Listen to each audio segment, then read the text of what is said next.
Halo semuanya, selamat datang kembali di channel Ruang Film, sebuah informasi untuk kalian penikmat konten spoiler. Oke, kali ini saya akan menceritakan sebuah film yang berlatar belakang di planet Mars. Film ini berjudul The Space Between Us yang dirilis tahun 2017. Film ini menceritakan tentang kisah seorang anak laki-laki yang dilahirkan dan dibesarkan di planet Mars, kemudian pergi ke bumi untuk mencari sosok sang ayah. Dalam pencariannya, masalah mulai terjadi karena atmosfer bumi ternyata tidak cocok untuk dirinya. Lalu apakah anak tersebut akan berhasil? Nggak usah lama-lama, mari kita langsung masuk aja ke alur cerita filmnya. Film diawali sebuah pidato seorang ilmuwan bernama Nathan. Dia adalah CEO dari Genesis Space Technology. Sejak kecil, Nathan memiliki impian untuk bisa pergi ke planet Mars. Bukan hanya mengunjunginya, namun bisa tinggal di sana. Dengan begitu, ia akan menjadi bukti bahwa manusia benar-benar bisa hidup di planet Mars.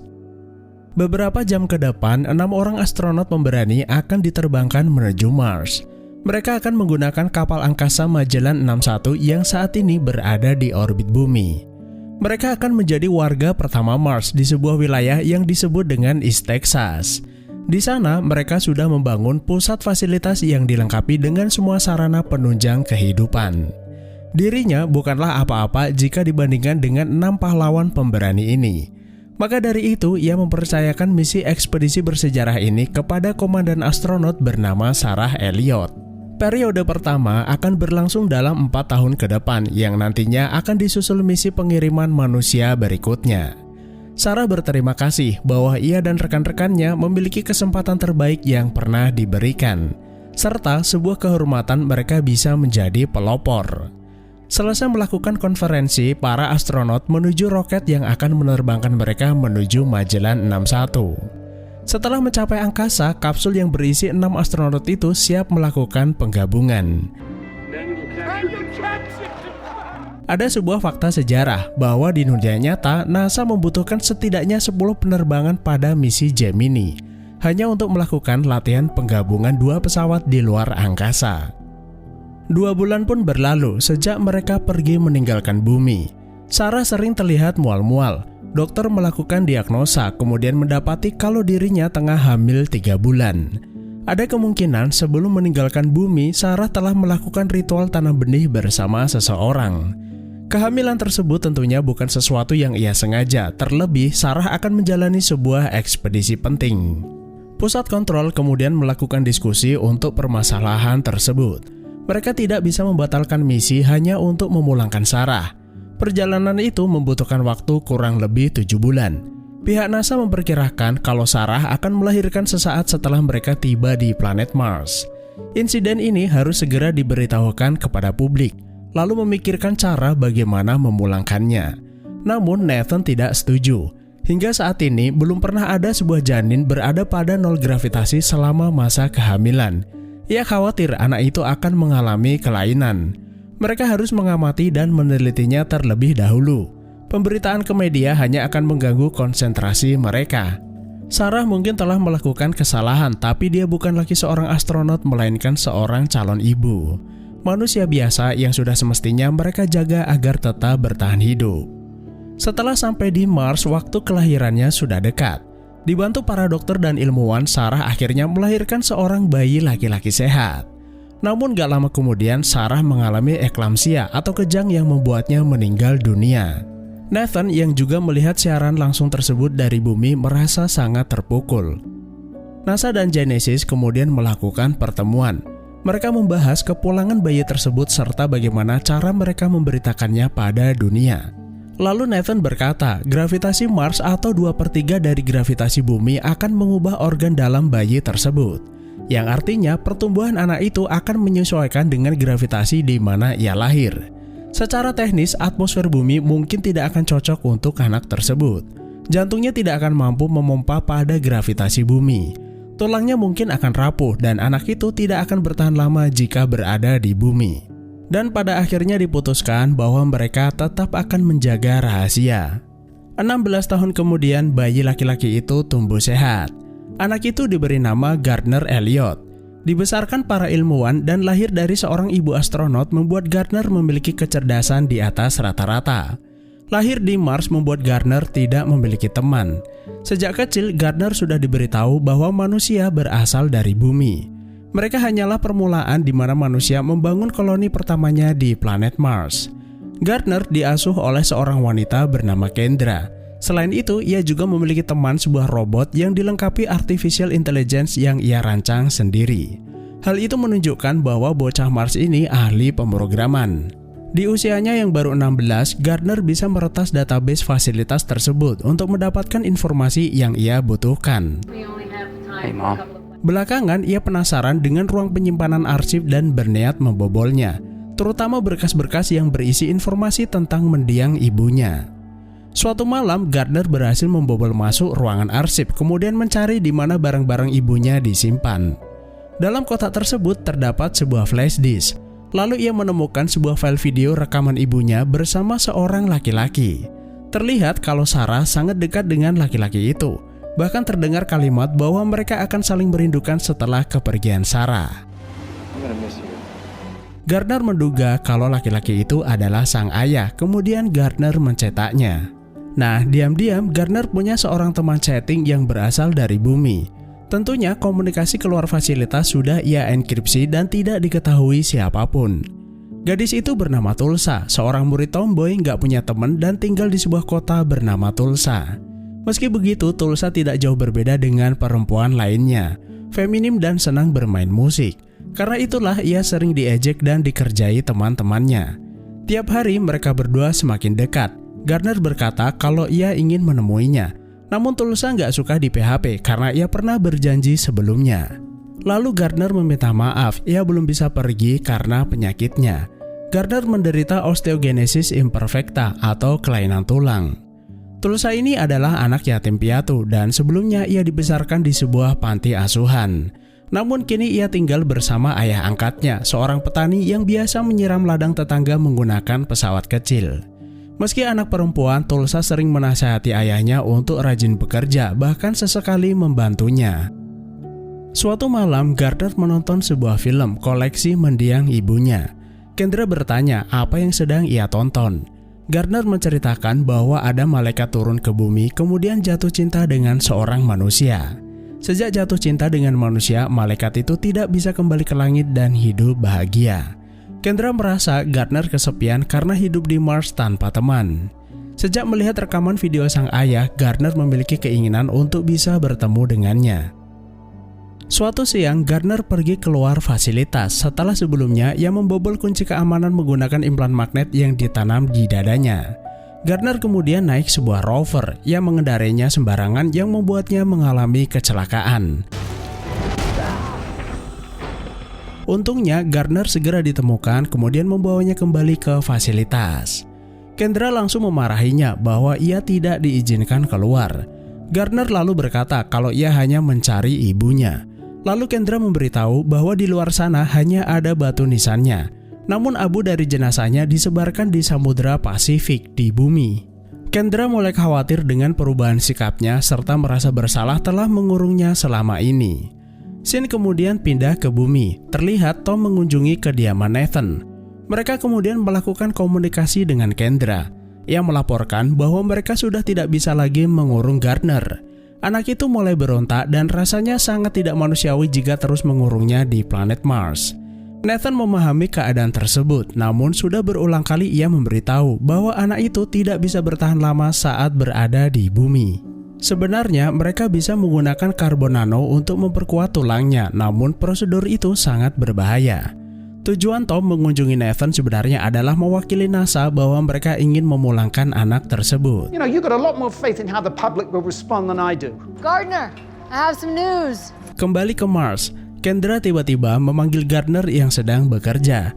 Ia punya sebuah kabar baik lalu menunjukkan sebuah papan petunjuk arah menuju bumi. Yang artinya Gardner akan diterbangkan ke bumi. Tentu saja Gardner sangat senang, kali ini ia benar-benar bisa memenuhi janjinya kepada Tulsa. Selain itu, besar harapannya bisa mencari keberadaan sang ayah. Gardner kemudian menghubungi Tulsa. Dalam beberapa hari ke depan, ia akan menjalani operasi dan terapi fisik. Jika semuanya lancar, ia akan segera menemuinya. Setelah dirasa kuat dan siap, akhirnya Gardner diberangkatkan menuju bumi. Kendra akan menemaninya karena ia ditugaskan untuk menjaganya. Gardner kemudian bertanya apakah ia akan pulang menemui keluarganya. Kendra berkata bahwa ia sudah lama bercerai dan tidak bisa memiliki anak. Meskipun sangat menginginkannya, namun ia sendiri sepertinya memang belum siap menjadi seorang ibu. Lalu Gardner bertanya, ayahnya ada di suatu tempat di bumi. Apakah Kendra mengenalnya? Kendra tidak perlu memberitahu siapa dirinya, yang ia inginkan hanyalah bisa melihatnya. Namun sayangnya Kendra sama sekali tidak mengenal keluarga ibunya. Suatu malam tidak seperti biasanya, Nathan memeriksa aktivitas para ilmuwan yang berada di planet Mars. Ia tidak melihat Gardner ada di kamarnya. Lalu keesokan harinya, Nathan menemukan Gardner ada di daftar penumpang kapal angkasa yang pulang menuju bumi. Nathan sangat marah kepada Tom kenapa mengabaikan perkataannya dengan membawa pulang anak tersebut. Namun tidak ada yang bisa ia lakukan karena Gardner sudah dalam perjalanan. Setelah sampai di bumi, Gardner harus menggunakan kacamata hitam. Cahaya matahari di Mars tidak seterang cahaya di bumi. Gardner sangat senang melihat langit berwarna biru dan air di mana-mana. Selain itu, langkah kakinya terasa berat. Hal itu wajar karena Mars hanya memiliki 2/3 gravitasi bumi. Gardner langsung dibawa ke fasilitas medis milik NASA untuk melakukan tes kesehatan. Nathan kemudian menemuinya. Ia punya banyak pertanyaan tentang dirinya. Nathan bertanya bagaimana keadaan Mars. Gardner menjawab ia bosan di sana dan ingin menjadi bagian dari bumi. Lalu Nathan berkata kalau anak-anak di sini ingin seperti dirinya, yaitu pergi ke planet Mars. Lalu Gardner bertanya apakah ia bisa tinggal di bumi. I can't answer that. Nathan menjawab kalau ia tidak tahu. Nathan dan pihak NASA kemudian melakukan pertemuan. Mereka membahas mengenai kondisi tubuh Gardner. Semua tes sudah dilakukan dan anak itu dalam keadaan sehat. Nathan kemudian bertanya apakah mereka sudah melakukan tes troponin. Troponin adalah sebuah protein yang menjadi bagian dari otot jantung dan otot rangka. Semakin banyak jenis protein troponin yang ada di dalam darah, maka semakin banyak kerusakan yang ada di jantung.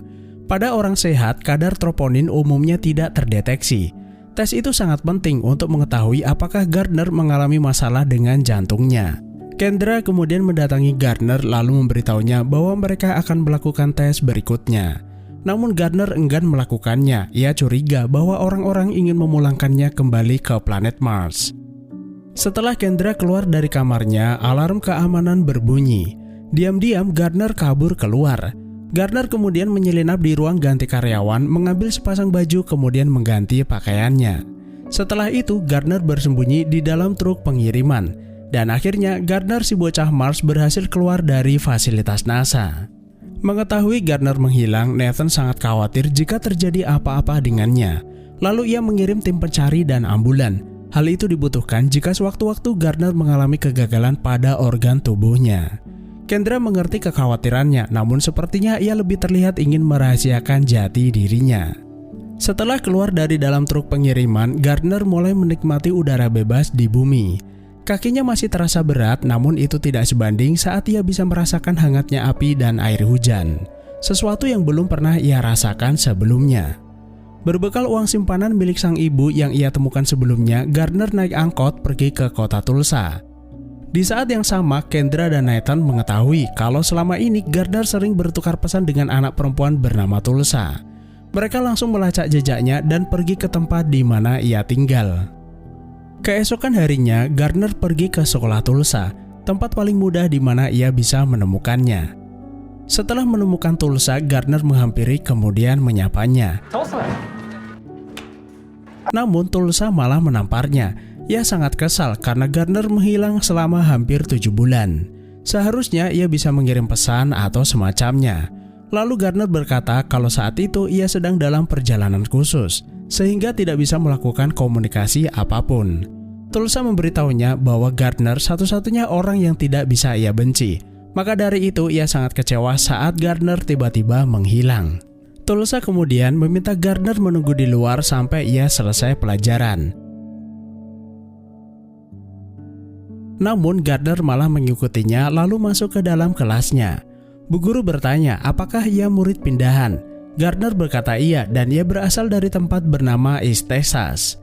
Bu guru tidak menemukannya di daftar absen namun tidak mempermasalahkannya lalu menyuruhnya duduk. Karena Gardner adalah anak pintar, dia dengan mudah mengikuti pelajaran dan membuat murid-murid lainnya kagum dengan kecerdasannya. It was Nikola Tesla who invented alternating current. You see, folks, you learn something new every day. Selesai pelajaran, Tulsa bertanya dari kota mana ia berasal. Gardner menjawab kalau ia berasal dari planet Mars yang tentu saja langsung ditertawakan Tulsa. Gardner kemudian menunjukkan foto ibunya bersama seorang lelaki. Ibunya meninggal setelah melahirkannya dan kini yang tersisa hanyalah ayahnya. Gardner meminta apakah Tulsa mau membantu mencarinya. Entah di mana ia berada, dengan senang hati Tulsa membantunya. Namun sebelumnya Tulsa mengajaknya pulang ke rumah karena ia harus ganti baju dan pamit ke orang tuanya. Nah, di saat yang bersamaan Nathan dan Kendra sampai di sana. Mereka memanggil Gardner kemudian memintanya ikut pulang ke fasilitas, namun Gardner menolak. Ia akan pergi mencari ayahnya karena ia satu-satunya yang ia miliki. Kendra berkata kalau Gardner masih punya dirinya. Gardner salah mengira ucapan Kendra sebelumnya yang berkata kalau ia belum siap menjadi seorang ibu. Jadi ia merasa kalau ia sendirian selama ini. Gardner meminta maaf kalau selama ini Kendra sudah merawat dan membesarkannya. Lalu dari dalam rumah, Tulsa melihat ada ribut-ribut di luar. Ia mengira Gardner dalam bahaya lalu mengajaknya kabur menggunakan pesawat tua milik ayah angkatnya.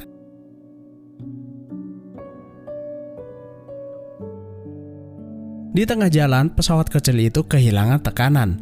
Tulsa segera mendaratkannya, namun pesawat itu malah tidak mau berhenti. Mau gak mau, mereka berdua harus melompat keluar sebelum akhirnya pesawat itu menabrak kemudian meledak. Setelah sampai ke lokasi kejadian, Nathan dan Kendra bersyukur karena Gardner tidak ada dalam kecelakaan tersebut. Namun kali ini mereka berdua benar-benar kehilangan jejaknya. Tulsa dan Gardner kemudian pergi ke sebuah bengkel. Tulsa berpura-pura menjadi customer lalu meminta montir mengambilkan kunci mobilnya. Setelah itu mereka berdua masuk ke dalam kemudian mencuri mobil tersebut. Gak ada pilihan, mereka terpaksa melakukannya untuk mempermudah Gardner mencari ayahnya. Di tengah perjalanan, Tulsa mengulangi pertanyaan sebenarnya dari mana Gardner berasal. Gardner memberitahu kalau ibunya adalah seorang astronot. Dia membuat kesalahan lalu melahirkannya di planet Mars. Mendengar perkataannya, Tulsa menjadi kesal karena ia merasa dibohongi dan dipermainkan. Gardner meminta maaf jika dianggap berbohong dan ia tidak mempermasalahkannya. Tanpa dirinya, ia tetap akan pergi mencari ayahnya. Namun karena Gardner adalah teman satu-satunya dan ia tidak bisa membencinya, mereka berdua akur kembali kemudian melanjutkan perjalanan. Sampai ke sebuah rest area, mereka numpang wifi, kemudian Tulsa mencari tahu tentang Sarah Elliott. Lalu muncul gambar seorang wanita yang mirip dengan foto yang ditunjukkan Gardner. Hal itu sedikit membuat Tulsa percaya. Lalu mereka melihat ada polisi di luar, kemudian segera kabur dari sana. Mereka mendapat laporan dua anak remaja melakukan pencurian mobil dan berhasil melacaknya di tempat tersebut. Salah satunya mirip dengan ciri-ciri Gardner. Nathan dan Kendra kembali kehilangan jejak dirinya. Kendra kemudian bertanya sebenarnya tes apa yang ia lakukan sebelumnya. Nathan menjawab tes itu dilakukan untuk mengetahui apakah ia mengalami pembekakan jantung. Selama ini, Gardner terbiasa hidup di fasilitas yang memiliki udara bersih. Atmosfer bumi dan gravitasi yang berat akan membuat jantungnya bekerja 2 kali lipat. Kendra kemudian mendapat kabar dari dokter yang melakukan tes bahwa kadar troponin Gardner meningkat. Jantungnya membesar, waktu yang ia miliki semakin menipis dan mereka harus segera menemukannya. Agar tidak mudah terlacak, Tulsa mengajak Gardner pergi ke sebuah toko. Mereka membeli kemudian mengganti pakaian mereka. Setelah selesai ganti baju, Gardner melihat Tulsa menggunakan pakaian wanita sambil memainkan sebuah piano. Hal itu membuat Gardner semakin jatuh hati kepada Tulsa. Namun tanpa mereka sadari, mereka terekam kamera CCTV. Petugas setempat langsung melaporkannya kepada Nathan. Mereka terlihat pergi tanpa tujuan namun mengarah ke kota New Mexico. Why New Mexico? Saat malam menjelang, mereka beristirahat di sebuah tebing bebatuan. Setelah beberapa hari berpetualang bersama Gardner, Tulsa merasa bahwa Gardner adalah laki-laki yang perhatian dan juga baik. Ia pun mulai jatuh hati kepada Gardner. I'm gonna fall in love with you and I'll fall to earth. I'll be just like you. You make me human. Keesokan paginya, mereka pergi ke tempat seorang penghulu. Sebelumnya, Gardner menemukan catatan milik ibunya kalau mereka berdua dinikahkan seseorang bernama Saman Neka. Sampai di sana, Saman ingat kalau ia memang pernah menikahkan seorang wanita bernama Sarah Elliot. Selain itu, ialah yang membuat cincin milik Sarah 16 tahun yang lalu dan separuhnya dimiliki suaminya. Saman kemudian menunjukkan bukti pembayaran pernikahan. Di situ tertulis nama Sarah dan alamat di mana ia tinggal sebelumnya, yaitu di kota California di sebuah rumah besar di pinggir pantai. Setelah berangkat dari New Mexico, mereka beristirahat di kota Las Vegas. Cahaya lampu dari gedung-gedung sangat terang dan membuat Gardner merasa pusing. Ia mimisan kemudian jatuh pingsan. Gardner kemudian dilarikan ke rumah sakit terdekat. Dokter melihat ada keanehan di dalam tubuhnya. Jantungnya membesar dan tulangnya terlihat kecil.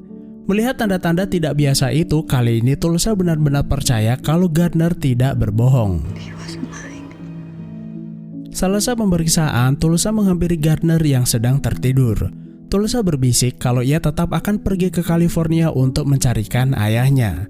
Gardner ternyata mendengar lalu meminta ikut bersamanya, karena mungkin dia tidak akan pernah mendapatkan kesempatan lagi. Tidak peduli betapa ia ingin tinggal di bumi, namun bumi tidak menginginkannya. Dokter juga tidak akan bisa menyembuhkannya kecuali jika ia dipulangkan ke planet Mars. Setelah itu, Tulsa dan Gardner kabur dari rumah sakit kemudian pergi ke California. Berdasarkan laporan dari pihak rumah sakit, Nathan dan Kendra berhasil menemukan jejak mereka. In California, I know where they're going. Nathan yakin Gardner pergi ke California, di mana Sarah dulu pernah tinggal. Setelah melakukan perjalanan panjang, Gardner dan Tulsa akhirnya sampai ke alamat tujuan. Mereka masuk ke dalam lalu bertemu dengan seorang laki-laki yang mereka cari. Can I help you? Gardner langsung menunjukkan fotonya bersama sang ibu lalu mengatakan kalau dia adalah putranya. My mother was Sarah Elliott. She died giving birth to me. That's impossible. Berdasar video rekaman yang ia lihat, Gardner berkata kalau dia adalah ayahnya. Laki-laki itu tidak percaya, yang ia tahu Sarah meninggal karena kegagalan pakaian angkasa. Bahkan ia mengira kalau dua anak itu sedang berusaha melakukan penipuan. I'm not your father. Why are you doing this to me? Is this some kind of scam? Tulsa kemudian menghampirinya. Ia sangat kesal karena laki-laki itu malah mengabaikannya.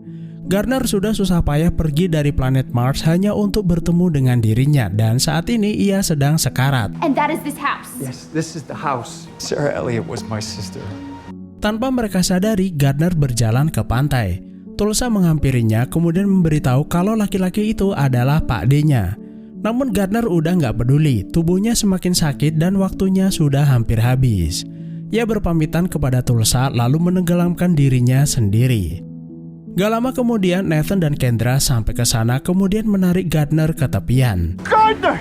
Gardner, stay with me! Nathan memintanya bertahan lalu berkata jangan meninggalkannya. Dari situlah Gardner menyadari perhatian Nathan kepadanya menunjukkan bahwa ia adalah seorang yang spesial.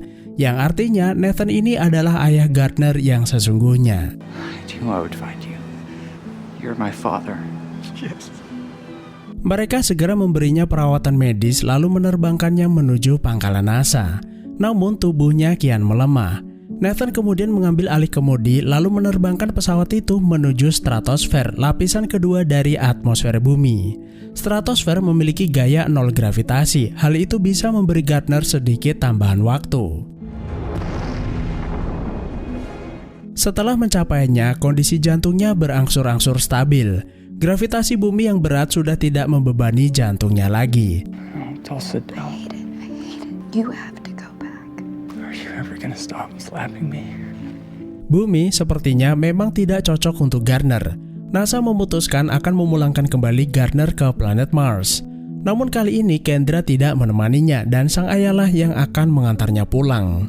Gardner kemudian meminta maaf atas perkataan sebelumnya dan menyebut kalau Kendra adalah ibu terbaik yang pernah ia miliki. You're the best mom I never had. I'm gonna miss you, Gardner. More than anything else in the world. Sesuai dengan judulnya, The Space Between Us, inilah yang disebut dengan cinta terhalang angkasa. Mungkin perpisahan mereka berdua adalah perpisahan yang paling menyedihkan dan tidak diinginkan para penonton. 7 bulan kemudian setelah sampai Mars, Gardner dan Tulsa kembali chattingan seperti biasa. Tulsa kini tinggal di panti asuhan setelah sebelumnya menghancurkan pesawat milik ayah angkatnya. Lalu ibu pengasuh memberitahu kalau Tulsa kedatangan tamu yang ternyata adalah Kendra. Kendra berkata kalau ia sudah pensiun dari misi Mars dan kini ia hanya bekerja sebagai pelatih astronot. Bertahun-tahun berada di planet Mars membuatnya kesulitan mengeluarkan uang. Tabungannya menumpuk lalu ia membeli sebuah rumah peternakan. Daripada hidup seorang diri, Kendra meminta Tulsa tinggal bersamanya. Would you like to come live with me there? Kendra kemudian memasukkan Tulsa ke Akademi NASA yang melatihnya menjadi seorang astronot. Dan tentu saja tujuannya adalah agar Tulsa bisa pergi ke Mars dan bertemu kembali dengan Gardner. Sementara itu di Mars, Gardner terlihat asik berjalan-jalan dengan Nathan. Lalu Gardner berkata, ia sangat ingin bisa tinggal di bumi, namun ternyata orang bumi malah kepengen tinggal di planet Mars. Tidak ada ending yang lebih baik selain kebahagiaan yang didapat dari masing-masing pemeran di film ini. Dan akhirnya film pun selesai. Terima kasih udah menonton, sehat selalu buat kalian dan sampai jumpa di planet Mars.